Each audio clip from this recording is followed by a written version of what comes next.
the afterlife. So Jewish sacred texts and literature make vague reference to what occurs after death, but there is no one clear of afterlife. It's subjective, there are many views. So later teachings say good people in the eyes of God will enter Gan Eden, which is paradise. Bad, wicked people will go to Gehenna or Gehinnom after the Last Judgment.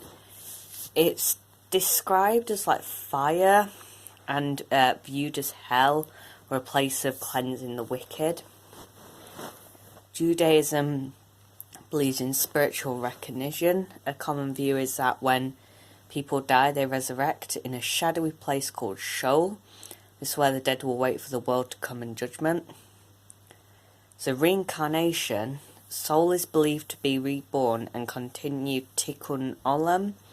This allows the soul to fulfill mitzvot. So focusing Judaism is on the purpose of earthly life, which is to fulfill one's duties to God and to fellow man. Succeeding at this brings reward, failing brings punishment. Whether rewards or punishment continue after death, or if anything happens after death, is not important. So reincarnation, soul is believed to be reborn. The levels up to reaching God are the final destination for Jews. The better life lived, the closer you are to God. They believe that there are different levels to reaching up to God. What are the overall views? The process of afterlife in Judaism is hard. Even more set ideas are difficult to explain.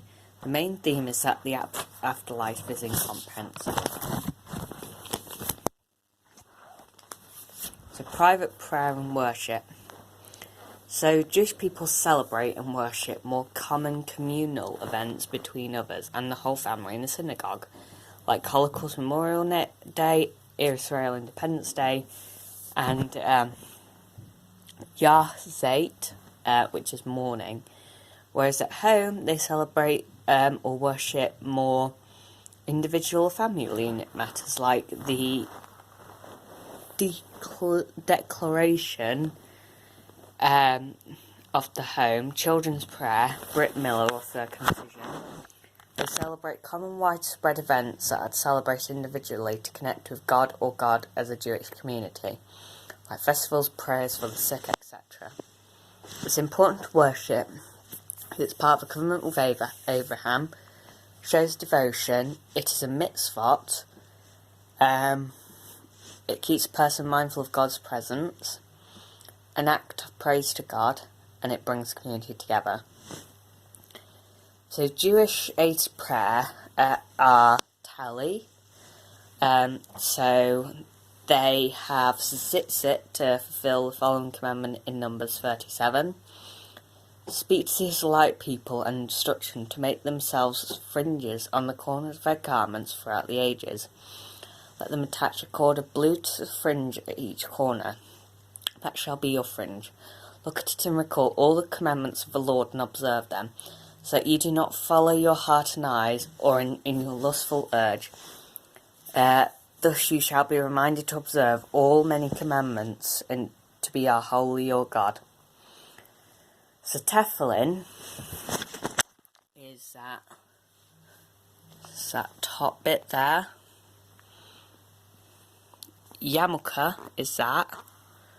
Tali is that, so the thing that goes over his shoulders.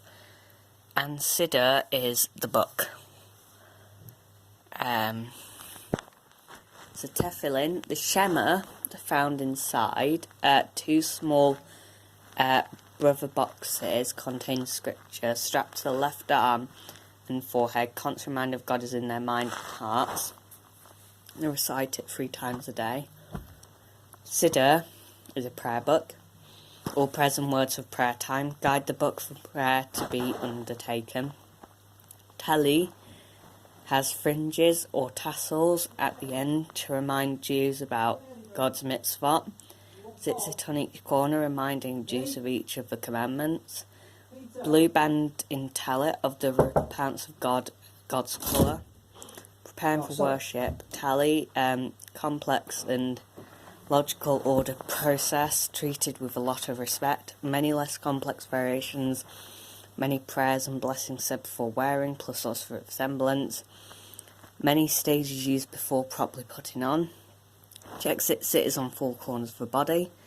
Tefillin, bicep, 7 times wrapped around the hand, on head, drape around the chest, and hand straps wrapped to spell name of God in Hebrew.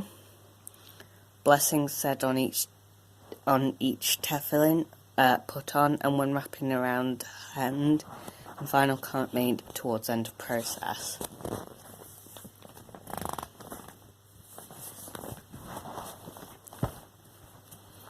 So not long left. Well, there is a long left. Disappoint you.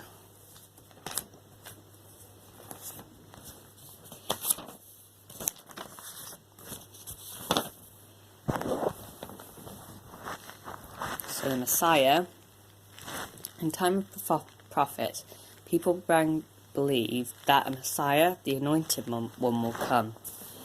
Jews believe that the Messiah will be human, not divine, be a descendant of King David, be an observant of Jewish law, and a righteous judge, and a great military leader, be a time of peace, Messiah in a cage, return all Jews to Israel and rebuild the Temple of Jerusalem.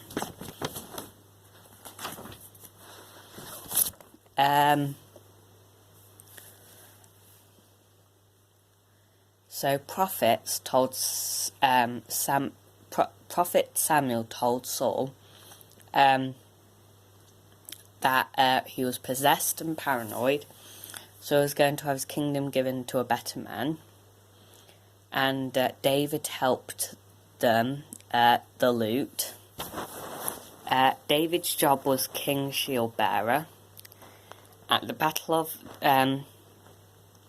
David makes him realise that he was chosen by God because he anointed the holy oil to Samuel. David is not frightened to face Goliath. God will protect him. He's killed wild animals before. Goliath dies. Saul is jealous, and because all the Israelites respect David more, he tries to win David. Samuel dies.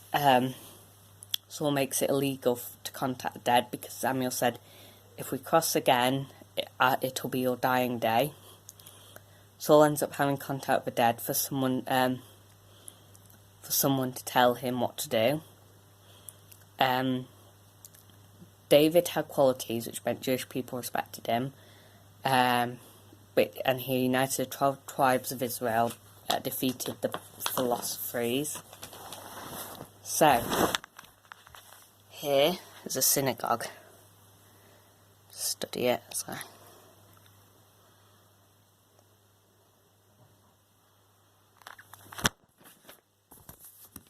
I'm running out of quite a lot of tape and time.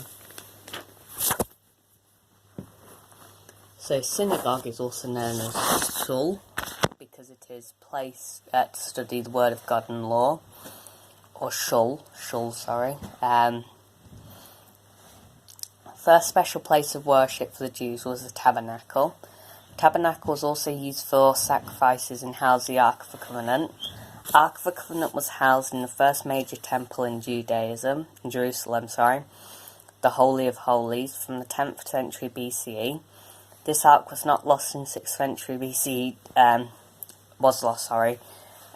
the destruction of the temple. Today there is a moat where the temple once was. Jews were required to visit the temple at 3 festivals during the year. Once the final destruction occurred, animal sacrifice ended and the practice of having high priests. The first synagogues are mentioned historically in the 6th century BC in Babylon, which is modern-day Iraq. Minyan means 10 members. The Kiddush is a major prayer which both praises God and expresses a yearning for the establishment of God's kingdom on earth, and is said at every service.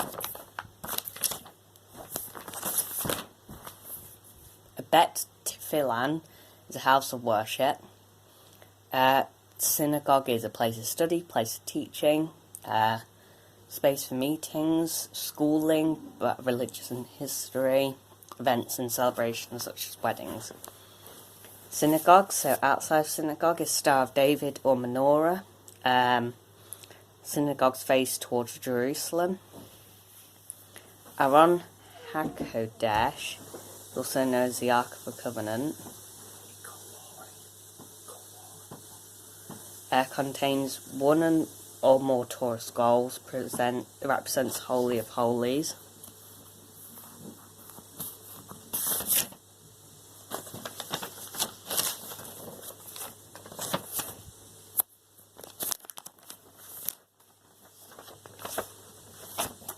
So Jewish prayer, the Shema, 2 passages from Deuteronomy to frame and 1 from Numbers, Bamidbar.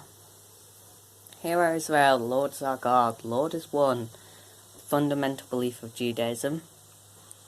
Blessed is the name of his glorious majesty forever and ever, said by the Jewish congregation. So 3 paragraphs, Deuteronomy 6:5-9, God and religious duties, love of God, Deuteronomy 11:13-21, accepting and keeping laws, Numbers 15:37-41, Exodus, Egypt, Tzitzit, and keep mitzvot. Conduct for prayer, Orthodox, study seated, Reform, stand respect, all allowed and clearly cover eyes, concentrate on Shema, Tali, hold and sits over shoulder, left hand whilst reciting Shema of defection last. Kit sits it as a sign of reflection for Jewish law on last word of Shema. The Kiddush. So Shema is a declaration of faith. Here and listen. The Kiddush is holy. So contents of prayer. Hymn praises God, beginning, may his great name be exalted. It can only be said as a minyan and recited on each prayer time. It is in the Siddur. Different Kiddushes,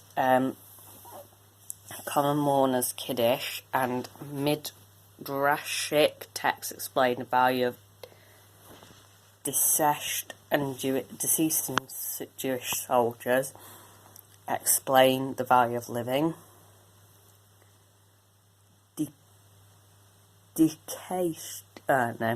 Especially congregation praising God and reminding death and loss are part of a greater plan. So word of Kiddush in praising God help mourners restoring faith and attachment to God. Conduct is said aloud. Standing call and response prayer. Cantor calls, congregation responds. The Alenu. Closing prayer at synagogue service, 2 prayers in 1. Restates Jewish dedication for God as one of the chosen people for whom they are mainly difficulties for that choice. Reminds Jews God's rule is without end, eternal, unending service. Jews remind God of his power and splendor. God gives hope. Wish to see God committed, God and emit dedication to God. Conduct for prayer. Symbol of dedication and commitment. Jews bow knee towards the Aron HaKodesh as if bowing to God. The Amida. 18 blessings said standing. Conduct for prayer. Jews make space around him. Said standing facing Jerusalem. Maimonides did this. The Messiah. The Mishnah Torah. Jews must bend their knees at word of Baruch, Bawat, Atta, and stand up straight at Adonai. Repeated 4 times and said silent. Take 3 steps forward and back when bow left and right, and take 3 steps backwards, representing presence of king or queen when it is spoken. Jews return to original place. Contents of prayer. So 18 easily 18, but that's 19 blessings. 18th, 15th century BC, and 1st century BC 19 added. The order is how important God is beyond humanity, limitation of being human, request to accept prayers and hope for peace, 3 groups of blessings, 3 blessings and praise, 13 of requests, 3 of gratitude, modified on a Shabbat festivals, first and last 3 blessings, same, so in each 3 daily prayers must be completed if begun recited.